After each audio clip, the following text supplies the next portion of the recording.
سے سچی محبت، آقا سے سچا تعلق، آپ ایمان والے ہو۔ اے میرے نوجوانوں، آپ کا ایک ایک عمل، آپ کا اخلاق، آپ کا کردار بولے کہ یہ نبی کا عاشق ہے۔ آپ چلیں، آپ کو راستے میں دیکھ کر کوئی یہ کہہ دے، آپ کا چلنا دیکھ کر کہہ دے یہ نبی کا غلام ہے، آپ کی پیشانی دیکھ کر کہہ دے یہ نبی کا غلام ہے، آپ کے چہرے کے داڑھی کا نور دیکھ کر کہہ دے یہ نبی کا غلام ہے، آپ کا لباس بولے کہ یہ نبی کا غلام ہے، آپ کا رہن سہن بولے یہ نبی کا غلام ہے، آپ کی معاشرت بولے یہ نبی کا غلام ہے، آپ کی تجارت بولے یہ نبی کا غلام ہے، آپ کی شادی بیاہ بولے یہ نبی کا غلام ہے، آپ کی خوشی کا موقع بولے یہ نبی کا غلام ہے، آپ کے غم کا موقع بولے یہ نبی کا غلام ہے، آپ کا عمل بولے یہ نبی کا غلام ہے۔ اے میرے نوجوانوں، میں ایک پیغام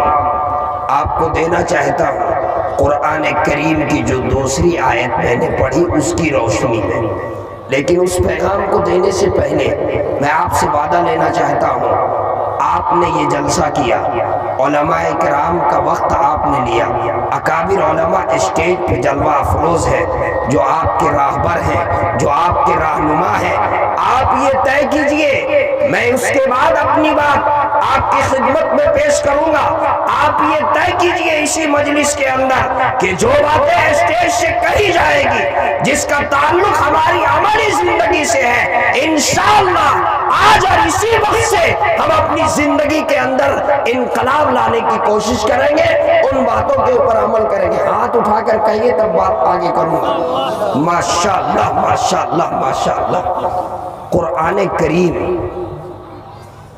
کہ میں نے ایک آیت ان اللہ لا یغیر ما بقوم حتی یغیروا ما بانفسہم، اس آیت کریمہ میں اللہ رب العزت ارشاد فرماتا ہے، اللہ تبارک و تعالی کا نظام ہے، اللہ کسی قوم کے حالات کو اس وقت تک نہیں بدلتے جب تک کہ وہ خود اپنے حالات کو بدلنے کا فیصلہ نہ کرے۔ دوستو، زندہ قومیں، میرا جملہ نوٹ کیجئے، زندہ قومیں اپنے قلم سے اپنی تقدیر لکھا کرتی ہے، زندہ قوم بیساکھی کے سہارے نہیں چلتی۔ آپ زندہ قوم ہیں، آپ کے پاس اللہ کی کتاب قرآن کریم جیسی کتاب موجود ہے، آپ کے پاس محمد الرسول اللہ کی سیرت کا مجموعہ موجود ہے، آپ کے پاس احادیث نبویہ موجود ہیں، آپ زندہ قوم ہیں، آپ کے پاس مسجد کے مینارے ہیں، آپ کے پاس مسجد کے منبر و محراب ہیں، آپ کے پاس حرم کعبہ ہے، آپ کے پاس غلاف کعبہ ہے، آپ کے پاس صفا اور مروہ ہے، آپ کے پاس آب زمزم ہے، آپ کے پاس آپ کی پیشانی پہ سجدے کا نشان ہے۔ آپ زندہ قوم ہیں، اور زندہ قومیں اپنے قلم سے اپنی تقدیر لکھا کرتی ہیں۔ زندہ قوم کسی بیساکھی کے سہارے نہیں چلتے۔ آپ زندہ قوم ہیں، اور آپ سے زیادہ زندہ قوم کون ہو سکتی ہے؟ جن کے پاس قرآن، جن کے پاس حدیث، جن کے پاس محمد الرسول اللہ کی سیرت، جن کے پاس صحابہ کی سیرت، جن کے سامنے صحابہ کی مکی زندگی، آقا کی مکی زندگی، آقا کی مدنی زندگی، آپ سے اور زندہ قومیں کون ہو سکتی ہے؟ لیکن میرے نوجوانوں، خاص طور پہ میرے مخاطب آپ جیسے نوجوان ہیں، میرے نوجوانوں، مجھے افسوس سے کہنا پڑتا ہے،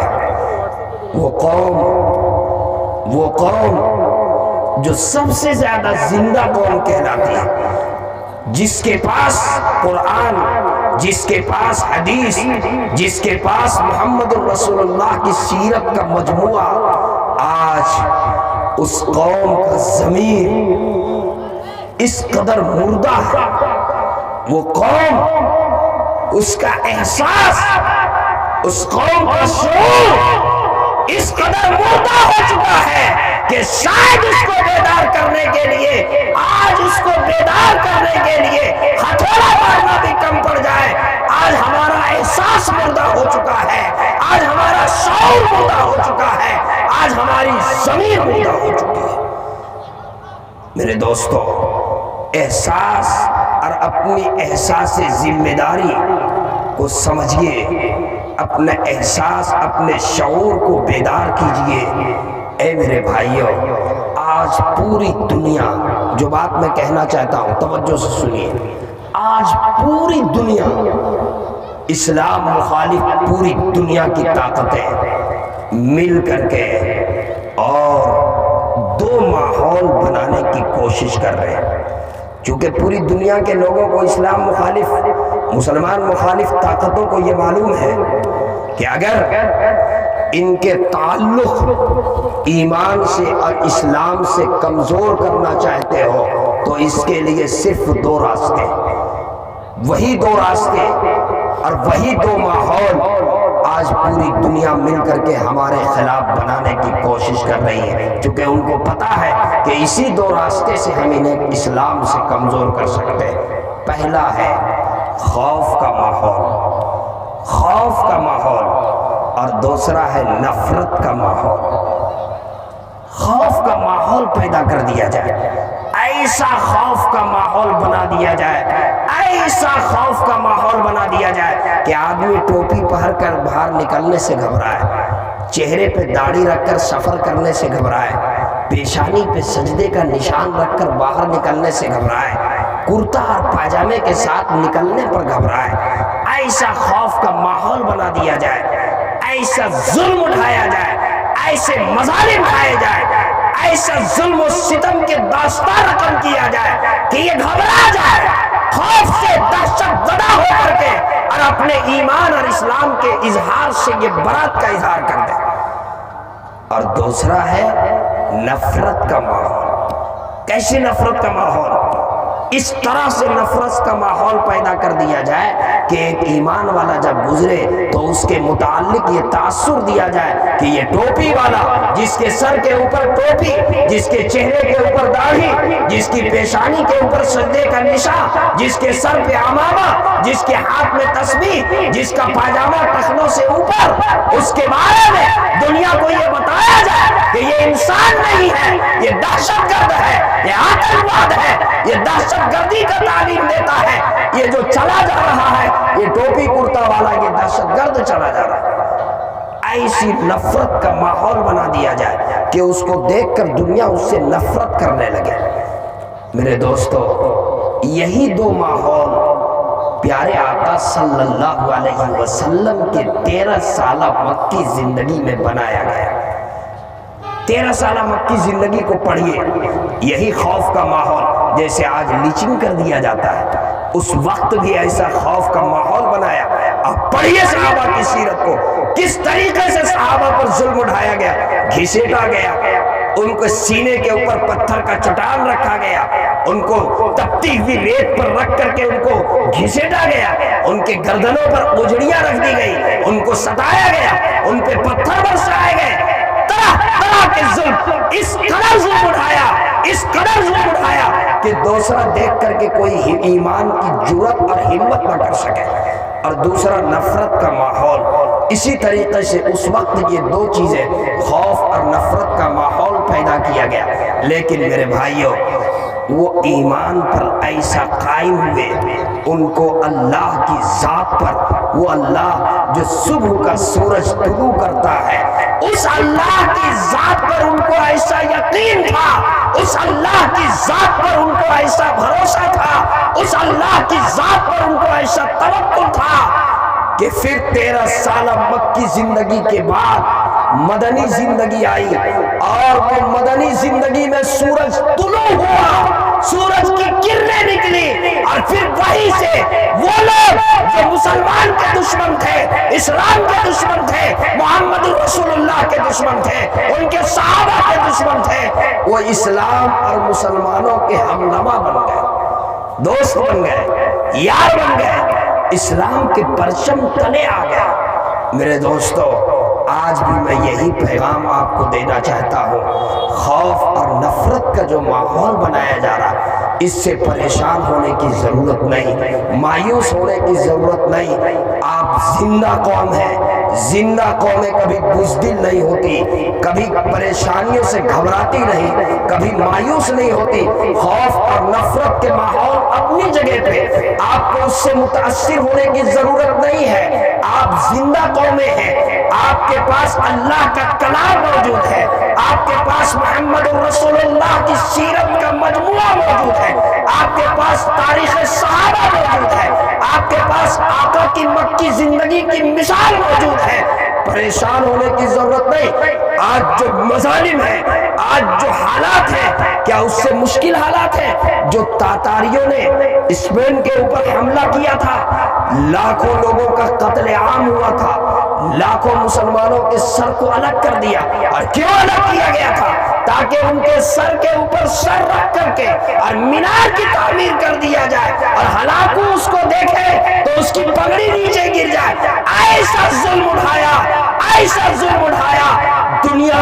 اس کی مثال نہیں پیش کر سکتی۔ ایسا تاتاریوں کے اوپر ظلم ہوا، اس قوم کے اوپر جب ظلم کیا گیا۔ میرے دوستو ذرا سنیے، وہ ہلاکو خان کا پوتا ایک روز شکار کر کے جنگل سے چلا آ رہا تھا، شکار کر کے جنگل سے گھوڑے پر سوار تھا، اور ایک ٹوپی والا، داڑھی والا، شکلن مولوی صاحب چلے جا رہے تھے۔ اس کو بدماشی سوجھی، اس کو شرارت سوجھی۔ ہلاکو خان کا پوتا گھوڑے سے نیچے اترا، اس نے سوچا کہ ذرا اس کا مذاق اڑائے، ذرا اس کے ساتھ تمسخر کرے، ذرا اس کی داڑھی کا مذاق اڑائے، ذرا اس کی ٹوپی کا مذاق اڑائے۔ چنانچہ وہ اپنی سواری سے نیچے اترا اور اس کو بلایا، مولوی صاحب کو، اور بلا کر اس نے عجیب سوال کیا۔ کیا سوال کیا؟ اس نے بلا کر کے یہ کہا کہ مولوی صاحب یہ بتائیے، یہ میرا شکاری کتا ہے، یہ کتا تم سے بہتر ہے یا تم اس کتے سے بہتر ہے؟ ہلاکو خان کا پوتا پوچھتا ہے مولوی صاحب سے، یہ بتائیے یہ میرا کتا تم سے بہتر ہے یا تم اس کتے سے بہتر ہو؟ مولوی صاحب وہ ٹوپی اور داڑھی والے نہایت اطمینان کے ساتھ، نہایت استقامت کے ساتھ، اللہ کی ذات پر نہایت توکل کے ساتھ اس نے جواب دیا، کہا کہ سنو، اگر میرے پاس وہ ایمان ہے جس ایمان کے وجہ سے اللہ کے جہنم سے میں بچ جاؤں، تو تیرے کتے سے میں بہتر ہوں۔ جس ایمان کے وجہ سے کل قیامت کے دن اللہ کے جہنم سے میں بچ جاؤں، اگر وہ ایمان میرے اندر موجود ہے تو تجھ کتے سے میں بہتر ہوں۔ اور اگر وہ ایمان میرے پاس نہیں، جس ایمان کے وجہ سے کل قیامت کے دن اللہ کے جہنم سے میں بچ سکوں، تو مجھ سے تیرا یہ کتا بہتر ہے۔ ہلاکو خان کو اس مولوی صاحب کا یہ جواب اس کے سینے پہ ہتھوڑا مار دیا۔ رات بھر وہ سویا نہیں، کروٹ لیتا رہا، اس کو نیند نہیں آئی، وہ بے چین رہا کہ آخر وہ کون سی دولت ہے، وہ کون سی چیز ہے، وہ کون سی نعمت ہے، وہ کون سی طاقت ہے جس کے حاصل ہو جانے کے بعد ایک انسان کتے سے بہتر ہو سکتا ہے۔ وہ کون سی چیز ہے، وہ کون سی طاقت ہے، کیا ہے؟ رات بھر بے چین رہا، اور صبح ہوتے ہی اس مولوی صاحب کو اپنے دربار میں بلایا، اپنے دربار میں بلایا، اور بلا کر کے یہ کہا کہ یہ بتائیے مولوی صاحب، وہ کون سی نعمت ہے،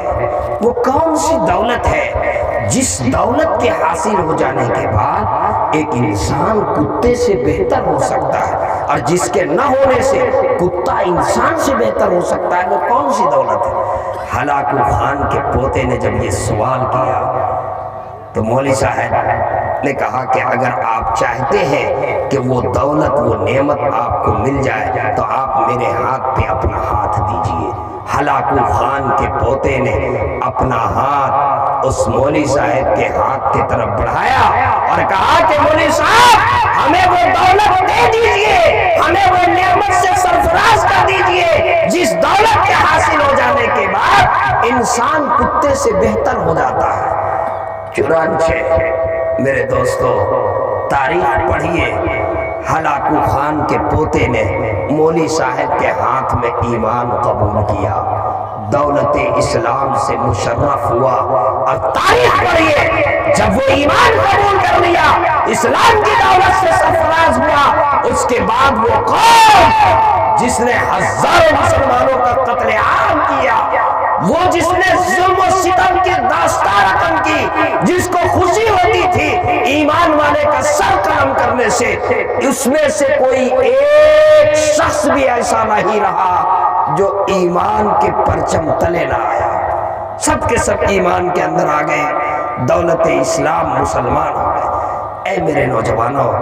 شرط یہ ہے آپ سچے معنی میں محمد رسول اللہ کے غلام بن جاؤ۔ آپ چلیں تو دیکھ کر کوئی کہہ دے کہ یہ نبی کا غلام جا رہا ہے۔ آج افسوس ہوتا ہے میرا نوجوان اگر کہیں حادثے کا شکار ہو جائے تو دیکھ کر کے جب انجان آدمی بتا نہیں پاتا کہ یہ محمد رسول اللہ کا غلام ہے یا غیر ہے۔ افسوس ہوتا ہے، ہمارا لباس، ہمارا یونیفارم، ہمارا آج سب کچھ چینج ہو گیا۔ مغربی تہذیب، مغربی کلچر، یورپ کی تہذیب آج ہمارے نوجوانوں میں اس قدر ہے، وہ کپڑا، وہ جینس جو پھٹا ہوا، پہلے اگر کوئی پھٹا ہوا کپڑا پہنتا تھا تو بظاہر لوگ یہ سمجھتے تھے کہ اس کو کپڑا میسر نہیں، یہ غریب آدمی، کمزور آدمی، اس لیے پھٹا ہوا لباس پہن کر کے نکلا۔ پیون ملا ہوا اگر کوئی پہنتا تھا وہ لوگ یہ تصور کرتے تھے کہ اس کے پاس کوئی دوسرا جوڑا نہیں ہے۔ لیکن آج مجھے افسوس ہوتا ہے کہ آج ہمارا نوجوان وہ پھٹا ہوا جینس پہن کر کے اور جو باہر نکلتا ہے وہ قوم کا رہنما کہلاتا ہے، اسے عزت کی نگاہ سے لوگ دیکھتے ہیں اور وہ اپنے لیے فخر سمجھتا ہے کہ میں سب سے قیمتی کپڑا پہنا ہوں، جس کے جینس کے اندر پھٹن ہو، جس کے جینس کے اندر پیون ہو، جو یورپی، انگریزی اور یورپی لباس ہے، اور جس کی کٹنگ یورپین ہو، آڑے ٹیڑھے بال کٹ جائے، اور وہ موٹر سائیکل، وہ بائک جس کو ٹیڑھا ہو کر کے چلائے، 50,000 کا موبائل ہو اور بال الٹا سیدھا کٹ جائے، اور وہ موٹر سائیکل جو ہاتھ کے بل چلے۔ آج ہمارا نوجوان سمجھتا ہے جس کے پاس یہ چیز ہے وہ بالکل کامیاب، اس کے علاوہ کوئی کامیاب نہیں۔ مجھے کہنے دیجئے میرے نوجوانوں، اللہ کے واسطے آپ نے اصلاح معاشرہ کا جلسہ کیا، آپ کے تعلق علماء سے ہے، آپ محمد رسول اللہ کی امت ہو، آج یہ طے کرو کہ نہیں، ہم اپنی زندگی کے اندر انقلاب لائیں گے، ہمیں دیکھ کر کے دنیا یہ کہہ دے کہ یہ نبی کا غلام جا رہا ہے، یہ نبی کا متوالا جا رہا ہے، یہ نبی کا عاشق جا رہا ہے، ہماری پیشانی پہ سجدے کا نشان ہو، ہمارے سروں کے اوپر ٹوپیاں ہو، ہمارے چہروں کے اوپر داڑیاں۔ آج جو دشمن کو موقع مل رہا ہے وہ موقع ہم نے اور آپ نے دیا۔ کبھی کہہ دیتی ہے دشمن کے طرف سے، کبھی یہ بل آتا ہے کہ داڑھی رکھنا یہ ضروری نہیں ہے اس مسلمانوں کے پاس، اسلام میں یہ ضروری نہیں۔ اسے یہ کہنے کی جرت کیسے ملی؟ اس لیے کہ اس نے دیکھا کہ ہم میں سے آدھے لوگ یا آدھے سے بھی زیادہ ایسے ہیں جو بغیر داڑھی کے۔ اس کا مطلب یہ ہے کہ داڑھی رکھنا اسلام میں ضروری نہیں۔ ابھی کرناٹک ہائی کورٹ نے جو فیصلہ دیا حجاب کے اوپر، جو صریح غلط فیصلہ جو کرناٹک کے ہائی کورٹ کی طرف سے جو فیصلہ آیا اسلام کے خلاف کہ حجاب جو ہے وہ اسلام میں حجاب ضروری نہیں ہے، اس کو معلوم نہیں ہے، یہ فیصلہ ہے۔